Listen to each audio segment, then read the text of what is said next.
Yeah, mine broke it. Sorry about that. It happens. Alright, so from top down, starting on top, we have our temporal bone about up here where our ear should be. So it's covering our temporalis. It's covering the temporal bone. So that's going to be that right there. Directly around the front, we find our masseter. It's just this little ball of muscle on the cheek. So we got temporalis and masseter on the head, just those two. Moving down to the neck area. So if we look underneath the jaw, we find these two muscles kind of forming a V on the other side of them. I think that's why it's called a digastric, because there's two of them, di meaning two. So that's what those are. And looking into the neck, we find our sternocleidomastoid. This is the guy that we're looking at. So remember, it's like your primary neck muscle. So it's going to be these guys on either side of the neck that we're looking for, on either side of the esophagus. Right? Moving down, if we start looking at the chest, it's kind of torn right here. But we'll look at this side. We're going to form our pectoralis major. Okay, so it's going to form this whole chest area. Looking out the arm, we have this little flap that's kind of overhanging the whole arm. It's covering all this up. Same thing as on this side, it's just not cut over here. This is going to be the deltoid. So all it is the flap that covers up the arm. We move that back. On top, we find the biceps brachii. You see like there's two heads to it, so that's going to be the biceps. And then on the underside, it's a lot bigger. We find our triceps brachii. Right? So biceps on top, triceps on the bottom.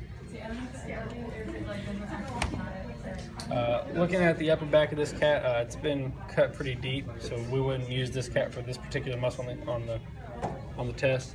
But if you're looking for the traps, you're going to be looking in this area. It's going to form kind of a diamond shape. It's what forms our upper back muscles in between our shoulder blades. So you can kind of see the outline of it.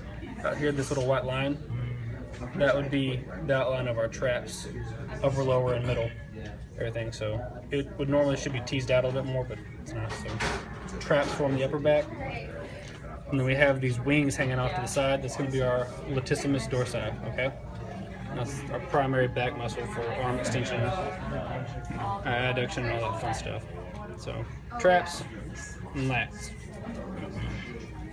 Looking at the core, so straight down the middle, we have rectus abdominis. Okay, so you can kind of see the outline of it. It kind of forms like a whitish tint to it. And then if you look on either side, you have your obliques.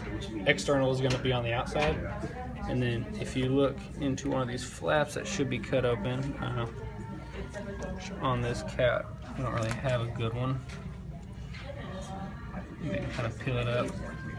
Alright, so there's not a flap cut. Usually there will be a little flap cut. In that you can see the internal obliques.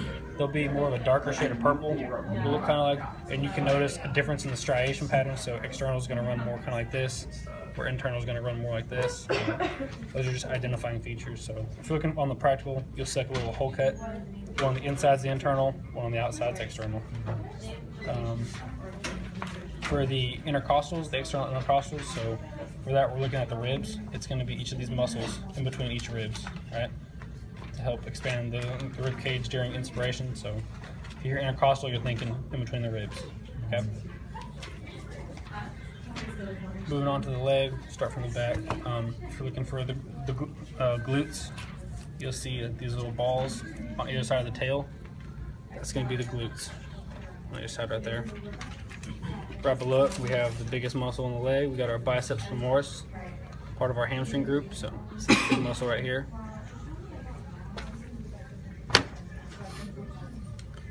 And then if we look on the front, we'll see these two flaps we got on here. The one on top is going to be our sartorius. It's what covers up the quads. So if we pull that back, we see this muscle group underneath it. That's our quadriceps femoris. So sartorius covers up the quads. In the middle, we have our gracilis, this little flap that covers up the adductor femoris and the semimembranosus. And if you remember that saying, I was saying, like, you think this is the gracilis, and it sounds like gracias. So it's saying, thank you for covering my semimembranosus ass, adductor femoris. So thanks for covering my ass. Right below that, we'll see this little guy. That'll be the semitendinosus. All right. So going from top to bottom, we have adductor femoris, semimembranosus, semitendinosus. Okay. And then looking onto the lower leg, the only two muscles we have are the gastrocnemius, which, like I said, is just a fancy word for calf muscle. So it's going to be in the backside of the calf.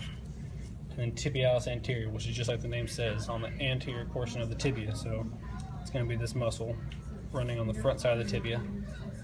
Alright? And that is it.